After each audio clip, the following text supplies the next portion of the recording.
I'm Tisha Bader with Shalom TV's news update for Thursday, August the 14th, 2014. The 72-hour truce between Israel and Hamas was extended late last night for another 5 days, while IDF forces remain on alert along Israel's border with Gaza. Several hours before the original ceasefire was due to expire late last night, rockets were fired into southern Israel from Gaza, and Israel's Air Force struck rocket launch sites and a terrorist base in response. U.S. President Barack Obama and Israeli Prime Minister Benjamin Netanyahu spoke over the phone yesterday about the ongoing negotiations in Cairo to work towards a long-term and sustainable ceasefire agreement.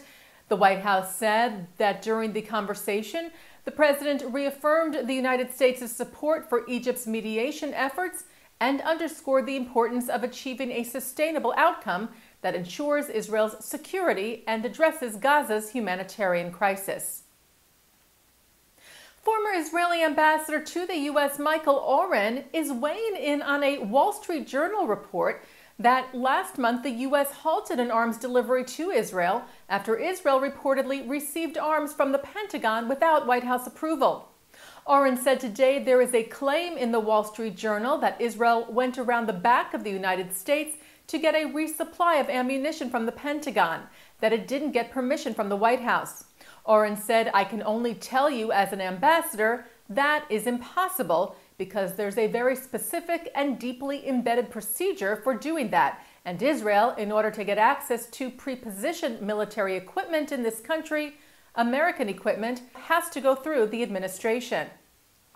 As you may have seen on IBA News, according to the Wall Street Journal report, the U.S. halted a transfer of Hellfire missiles to Israel after learning that Israel was reportedly in touch directly with the Pentagon for the arms. The report has not been confirmed by the U.S.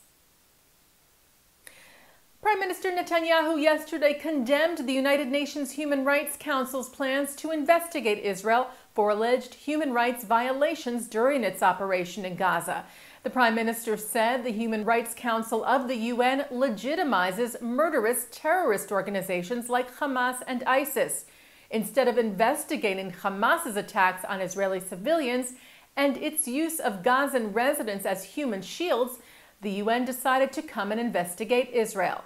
Netanyahu's comments echo reactions from Jewish organizations here in the U.S., among them the Anti-Defamation League and B'nai B'rith International, that, as we reported to you yesterday, also stated that the UNHRC probe is already biased against Israel and that the so-called Independent Commission of Inquiry is a farce. And staying with the ADL, the organization wrote a letter to the U.S. Postmaster General yesterday to ensure that mail is being accepted for delivery to Israel. This follows reports the ADL received in recent days that some local post offices in New Jersey, Massachusetts, and Michigan told customers they could not accept mail for delivery in Israel because of the conflict in Gaza. ADL National Director Abe Foxman said only once employees sought clarification from supervisors in Washington did these post offices accept packages and letters to Israel.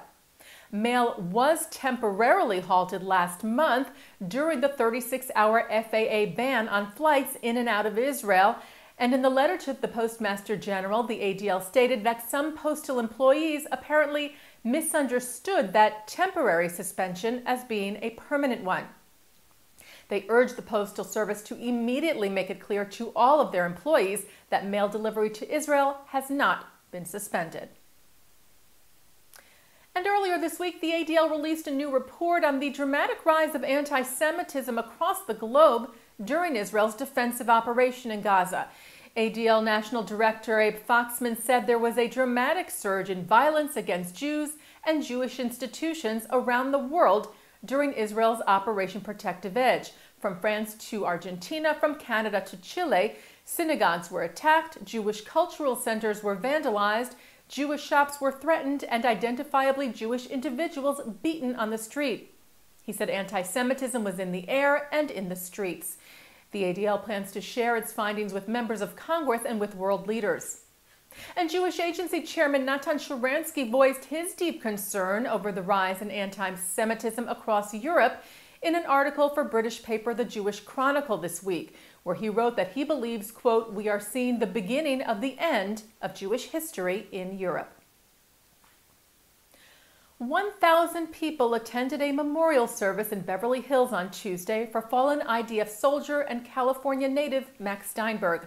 Steinberg joined the IDF 2 years ago after moving to Israel. He was killed on July the 19th while fighting in Gaza.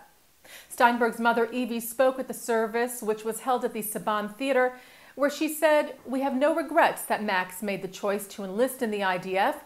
Max was a Golani, a trained expert sharpshooter, and was determined to fulfill his service. On the way," she said, "Max found his inner peace." And turning now to our programming for tonight, Wednesday, August the 14th, Shalom TV continues its coverage of the situation in Israel with a new Israel in Turmoil, where Mark Golub will be live in studio from 7 to 9 tonight with special guests and your phone calls here on Shalom TV and shalomtv.com. And that's Shalom TV's news update for Thursday, August the 14th, 2014. I'm Tisha Bader.